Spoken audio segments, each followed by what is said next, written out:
क्या आप जानते हैं कि टेस्ट क्रॉस और बैक क्रॉस जेनेटिक्स के दो ऐसे जादुई तरीके हैं जिनकी मदद से आप किसी भी जीव या किसी भी पौधे के छुपे हुए जीनोटाइप का पता लगा सकते हैं। अगर आप इन क्रॉस के बारे में जानना चाहते हैं तो वीडियो को लास्ट तक जरूर देखें। आज इस वीडियो में हम पढ़ेंगे विपरीत संकर संकरण यानी बैक क्रॉस और टेस्ट क्रॉस के बारे में। सबसे पहले जान लेते हैं कि विपरीत क्रॉस या बैक क्रॉस होता क्या है। इसमें क्या होता है कि यफोन पीढ़ी में हमें जो पौधे प्राप्त होते हैं एक संकर संकरण द्वारा, उनका जो क्रॉस है वो उनके पूर्वजों के द्वारा कराया जाता है और इसीलिए इस संकरण को बैक क्रॉस या संकर पूर्वज संकरण के नाम से जाना जाता है।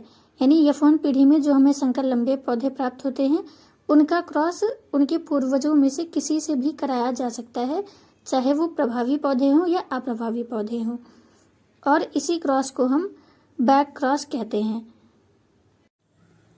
अब हम यहाँ यफोन पीढ़ी के पौधे का उसके जनक पूर्वज यानी प्रभावी लक्षण के साथ क्रॉस कराते हैं, तो उनसे हमें जो पौधे प्राप्त होते हैं उन सभी का जो फिनोटाइप होता है वो पूरी तरीके से एक समान होता है। यानी कि जो पौधे प्राप्त होते हैं वह सभी पौधे लंबे दिखाई देते हैं।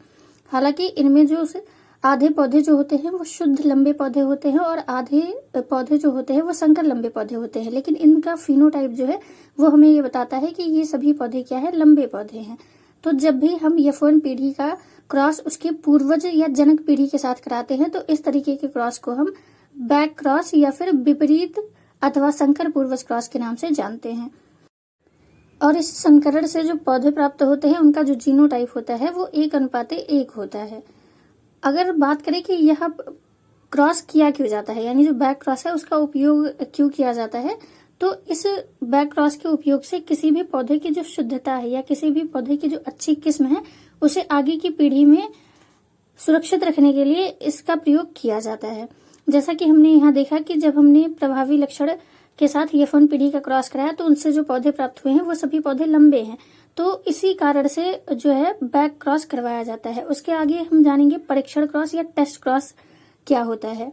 तो जब यफोन पीढ़ी के जो संकर जीव होते हैं उनका संकरण या क्रॉस जो है समयुग्मजी अप्रभावी जनक के साथ कराया जाता है तो इसे टेस्ट क्रॉस कहते हैं। अब समयुग्मजी अप्रभावी जनक क्या होते हैं? समयुग्मजी का मतलब है जिनमें दोनों युग्मक समान हो।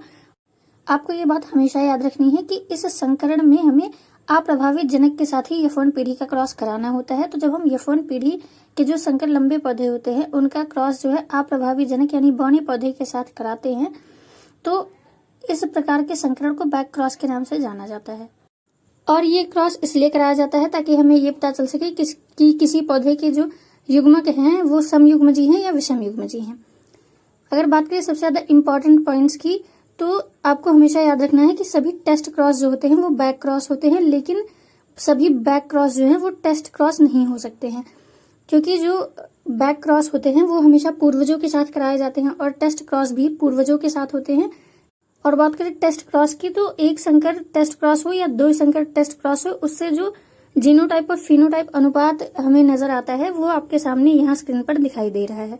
और हमेशा आपको ये बात याद रखनी है कि सभी टेस्ट क्रॉस बैक क्रॉस होते हैं, लेकिन सभी बैक क्रॉस टेस्ट क्रॉस नहीं होते हैं।